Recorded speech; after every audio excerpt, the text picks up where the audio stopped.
Jules César naît dans une famille de l'aristocratie romaine. Ses parents ne sont pas très riches et vivent dans une petite maison du quartier de Subur à Rome.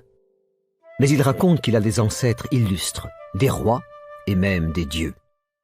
Sa mère, Aurélia, donne à Jules et à ses sœurs une excellente éducation, ce qui sera important pour César plus tard, car il pourra faire des discours formidables. César est devenu grand. Il a les cheveux et les yeux bruns, presque noirs. Il est coquet, se parfume d'huile rare et porte des vêtements à la mode. Il aime les belles femmes et apprécie la bonne nourriture. Il épouse, en 84 avant Jésus-Christ, Cornelia Cinna, la fille d'un homme politique. Ils auront une petite fille. Il adore les beaux objets et collectionne les vases, statues et tableaux dont il décore sa maison. Quelques années plus tard, César décide de se rendre dans l'île grecque de Rhodes, le plus grand centre universitaire de l'époque, pour y suivre des cours de rhétorique, c'est-à-dire d'expression orale. Alors qu'il est en mer, il est attaqué par des pirates et fait prisonnier. Il doit attendre 38 jours sur leur bateau avant d'être libéré, en échange d'une rançon. Une fois libre, il décide d'attaquer les pirates, qu'il arrête et fait condamner à mort. César est maintenant un général respecté. Après avoir remporté plusieurs victoires militaires dans la province romaine d'Espagne, César est de retour à Rome et s'allie à Pompée, le mari de sa fille Julia, et à Crassus, un très riche lieutenant. Ils forment un gouvernement à trois, un triumvirat, chargé de lutter contre le pouvoir des sénateurs très puissants à Rome. Les Romains espèrent qu'ils vont enfin établir la paix et sont plutôt contents. Cet accord entre les trois hommes est conclu pour 5 ans. L'ambitieux Jules César est nommé proconsul de la Narbonnaise, c'est-à-dire qu'il est chargé de diriger cette partie de l'Empire romain. Cette région au sud de la Gaule correspond au sud de la France actuelle. Elle est riche, bien desservie par des routes qui mènent vers l'Espagne et vers l'Italie. De nombreux Romains s'y sont installés pour essayer d'y faire fortune.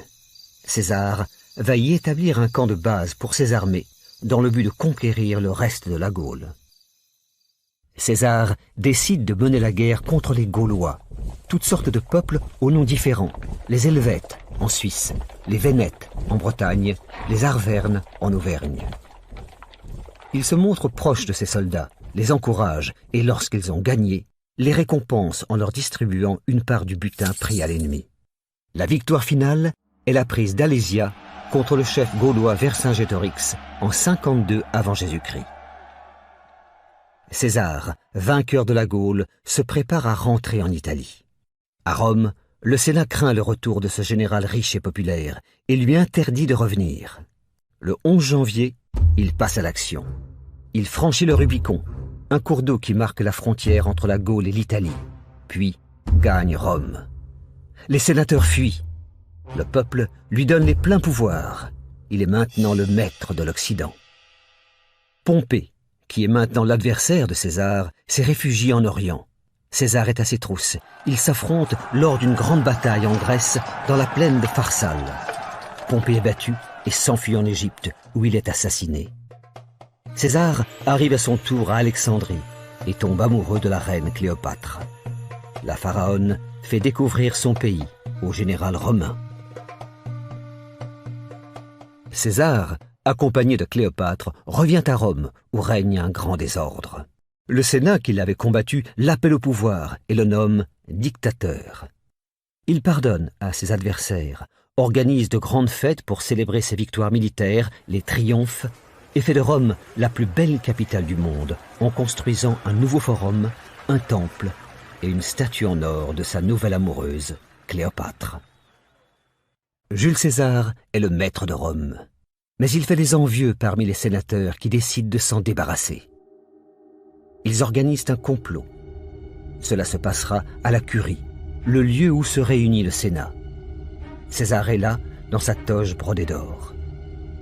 Soudain, les conjurés se jettent sur lui et le poignardent. Parmi ses assassins se trouve Brutus, l'un de ses fils adoptifs. Des funérailles officielles sont organisées, auxquelles participe le peuple romain qui le pleure. Quelques années plus tard, Octave, son autre fils adoptif, devient empereur.